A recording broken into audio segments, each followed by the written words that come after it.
स्वागत आहे तुमचं आणखीन एका न्यू व्हिडिओमध्ये. कारण की आज आपल्या शेडवरती पी-पी-आर लसीकरण होणार आहे. डॉक्टर गोविंद शेळके यांच्या हस्ते. जे लोकं शेळीपालन करीत असतात किंवा नवीन शेळीपालन चालू करायचं असेल, त्या लोकांसाठी आजचा व्हिडिओ खूप महत्त्वपूर्ण होणार आहे.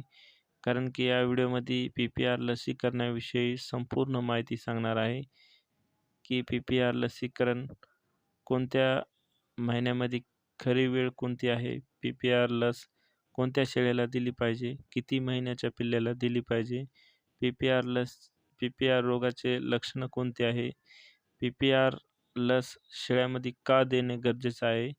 तर या व्हिडिओमध्ये संपूर्ण माहिती सांगणार आहे. तर व्हिडिओला कुठेही स्किप न करता व्हिडिओ पूर्ण बघा. चॅनलवरती नवीन असताल तर चॅनलला एक लाईक करा, सबस्क्राईब करा. तर पाठीमागला कॅमेरा चालू करून प्रॅक्टिकल दाखवणार आहे तुम्हाला. सगळ्यात पहिला मुद्दा की शेळीपालनामध्ये पी-पी-आर लस का देणे गरजेचं आहे याविषयी थोडीशी माहिती सांगतो. मित्रांनो, पी-पी-आर खूप गंभीर आजार आहे. एक ज्याला आपण महामारी पण म्हणू शकता. जसं माणसामध्ये कोरोना एक महामारी आली होती, तसंच मित्रांनो शेळ्यामधली एक पी-पी-आर महामारी रोग आहे आणि खूप गंभीर आजार आहे मित्रांनो. हे एक संसर्गजन्य रोग आहे. एका शेळीपासून दुसऱ्या शेळीला खूप फास्ट होतो मित्रांनो. आणि ह्याचे जर परिणाम बघितले मित्रांनो, तर खूप गंभीर आहे आणि मृत्यूचा जर दर बघितला मित्रांनो, तर आपण 70-80% दर आहे मित्रांनो. काही 10-5 वर्षाखाली जर मित्रांनो तुम्ही जर बघितलं असेल, तर शेळ्याचे खांडचे खांड मरून पडायचे बघा. तसंच जर मित्रांनो आपल्या शेडवरती जर आपण जर व्हॅक्सिन नाही केलं, लसीकरण जर नाही केलं मित्रांनो, तर 70-80% जर मृत्यूसंख्या झाली, तर आपल्याला शेळीपालन बंद करावं लागतंय आणि खूप मोठं नुकसान आहे शेळीपालकासाठी. तर कमीत कमी नुकसान व्हावं यासाठी आपल्या शेडवरती पी-पी-आर लसीकरण करणं खूप गरजेचं आहे. आणि दुसरी गोष्ट अशी आहे की बरेच शेळीपालक म्हणतात की सर पी-पी-आरवर खर्च किती येतो एका लसीकरणाचा? मित्रांनो, खूप स्वस्त लस असती. जर आपण स्वतः जर लसीकरण करणार असाल, तर मित्रांनो 100 शेळ्याचा डोस फक्त ₹400 मध्ये अवेलेबल आहे मेडिकलवर. आणि माझं म्हणणं असंच आहे की मित्रांनो, आपण स्वतः न देता एका व्हेटनरी डॉक्टरच्या हातानेच मित्रांनो लसीकरण करून घ्यावं आणि मार्गदर्शनाखाली डॉक्टरच्या. तर आपण आपल्या शेडवर पण डॉक्टरच्या हातानेच लसीकरण करून घ्यायलोत आणि डॉक्टरच्या सल्ल्यानुसार.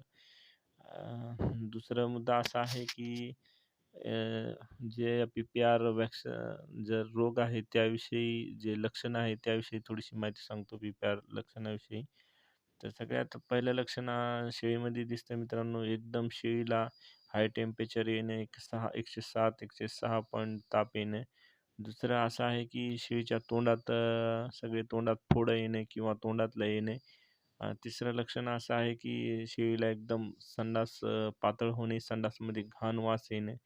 आणि चौथं लक्षण असं आहे की शेळीच्या नाकातून किंवा डोळ्यातून पाणी येणे, शेळीच्या नाकातून एकदम पिवळं घट्ट पाणी येणे, शेळीच्या डोळ्याला चिपळं येणे. हे जे पी-पी-आरचे लक्षणं आहे. जर असे लक्षणं जर दिसतात मित्रांनो, तर लवकरात लवकर व्हेटरनरी डॉक्टरला तुम्ही संपर्क करा. जेणेकरून तुमचे जे मृत्यू संख्या आहे कमीत कमी होणार मित्रांनो, डॉक्टरला जर तुम्ही संपर्क केला तर.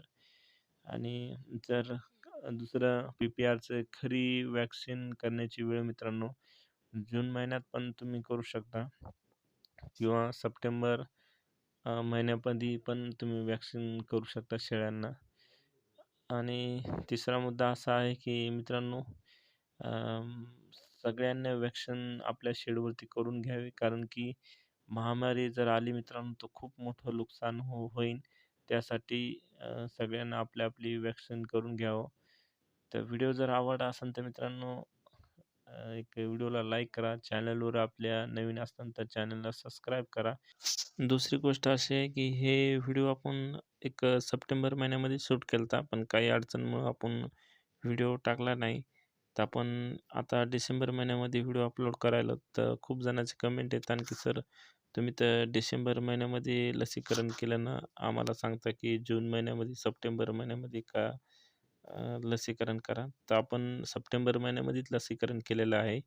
पण काही अडचण असल्यामुळे आपण व्हिडिओ टाकला नव्हता आपल्या YouTube चॅनलवरती. तर आपण आता व्हिडिओ अपलोड केलेला आहे. आणि दुसरी गोष्ट अशी आहे, की जर आपले शेळीचे पिल्ले जर 2 महिन्याचे वरी जर झाले असेल, तरी पण आपण लसीकरण करू शकता.